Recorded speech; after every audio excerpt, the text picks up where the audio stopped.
So it's been a few months since Epic Mickey Rebrushed came out, and it released alongside some accessories and an insane collector's edition, which I actually unboxed on the channel, so you can check that out in the description. But it got me thinking back to the original game, and just around the time of the Wii. The Wii was the console I grew up with, so I was used to seeing all the weird accessories that stores would have for it. But then there were also some higher quality accessories, and even some licensed ones. And when it comes to licensed accessories, there are definitely a lot related to Epic Mickey that I think of, so I wanted to take a look at a few of them that I actually own.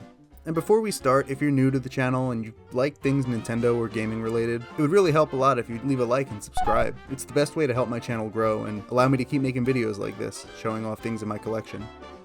Alright, so with that out of the way, I thought we'd get right into it with what's probably the most iconic Epic Mickey accessory. This is the nunchuk brush, and as the name implies, it's meant to look like Mickey's paintbrush, but also function as a Wii nunchuck. And you're probably familiar with this brush already, but did you know there are actually two versions of it? So the one I'm showing right now is actually the first edition of the nunchuck that released with the first game in 2010. You can tell because it has a white control stick and cord, as well as the Mickey ear symbol on the paintbrush. The most notable difference here is that the paint on the tip of the paintbrush is just a solid blue color. And moving on to the Epic Mickey 2 paintbrush that was released in 2012, the paint on the tip of the brush is more of an opaque kind of color. And the reason for that is because when you plug in the Wii Remote, it'll start to light up blue. So it gives it that paint look like the first Wii Remote had, only this time the blue is because of a light. And since the blue is a light, they added a new feature to this one, where whenever you press the Z button, which activates the thinner in-game, the paint on the nunchuck actually lights up green. A couple more differences with this one is that instead of having the little Mickey ears silhouette on the top, it actually has the logo for Epic Mickey 2, as well as the control stick and cord being black instead of white. Also released along Epic Mickey 2 in 2012 was Oswald's remote. So this is also a nunchuck that has a light on top, so it lights up red, and it's a little different than the usual nunchuck you found with Wii remotes because this one actually has more of like a circle pad instead of a regular control stick. It's flatter and not really the most comfortable to use, but it's cool that they released this because multiplayer was one of the main selling points for Epic Mickey 2, so you and a friend can have nunchucks that are representative of who you're playing as. Similar to the second version of Mickey's paintbrush, this one also has the game's logo on top. At the bottom there's a holographic or a lenticular kind of design on the scanner, so it moves as you move the controller. Of the two of them, the paintbrush is definitely more comfortable to hold, but it's cool to have some Oswald representation in here. So one of the cooler accessories that came out, and actually the last one that I have, is this Wii Remote charger that looks like Mickey facing off against the Phantom Blot. When I was a kid, I wanted this for so long, and I just never got around to getting it. But I recently picked up a used one on eBay, and I just love the way this thing looks.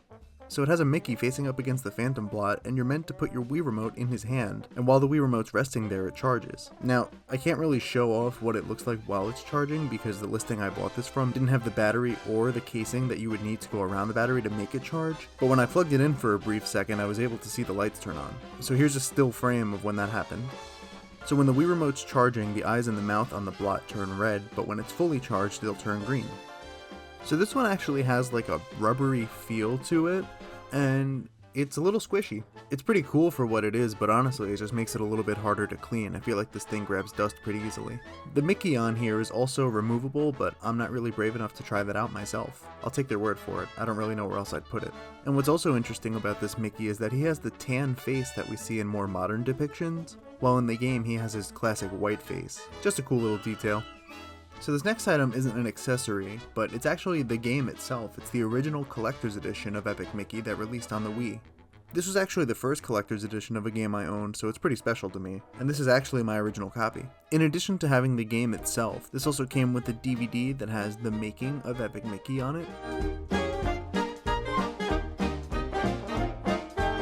A couple of Wii and Wii Remote stickers or skins that you can keep on that have Mickey and Oswald, and my favorite item in the whole package, this 6-inch Mickey figure. He has a removable paintbrush and he's standing in his sort of action stance, I guess his idle pose from the game. And I just remember taking this thing everywhere with me. I specifically remember keeping it in my desk at school, and I accidentally snapped the ear off, so that's being held together by glue.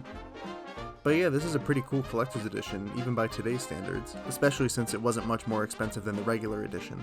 A couple of other things I have, just to throw in here. There's this Oswald the Lucky Rabbit like Mickey ears style hat, but this one's specifically Epic Mickey 2 branded. This was a pre-order bonus for, I believe, all versions of Epic Mickey 2. I actually got this when I picked up the 3DS version, Power of Illusion. And one of the last things I just want to mention isn't from the original game, but it's actually for Rebrushed. It's GameStop's pre-order bonus, which was a CandyCon controller shell. CandyCon is GameStop's own controller brand, and they have swappable shells on them, so you can change out the faceplate. This one was actually pretty hard to come by. A lot of the GameStops in my area didn't know what I was talking about or even got them in, so I'm pretty lucky to have this one. So yeah, that's pretty much all of my Epic Mickey collection. It's a pretty unique game, and I'm really glad THQ Nordic and Purple Lamp were able to give us the remake this year. It's not something I ever imagined would happen, and it seems like a lot of people were really enjoying it, so I hope they get a chance to remake the second game as well, or even make a third game. But yeah, let me know in the comments if you guys want to see anything else from my collection. I collect mainly Nintendo items, but I might have something you're interested in. And as always, if you enjoy the video, please remember to like and subscribe. It really helps me out. I'll see you guys next time.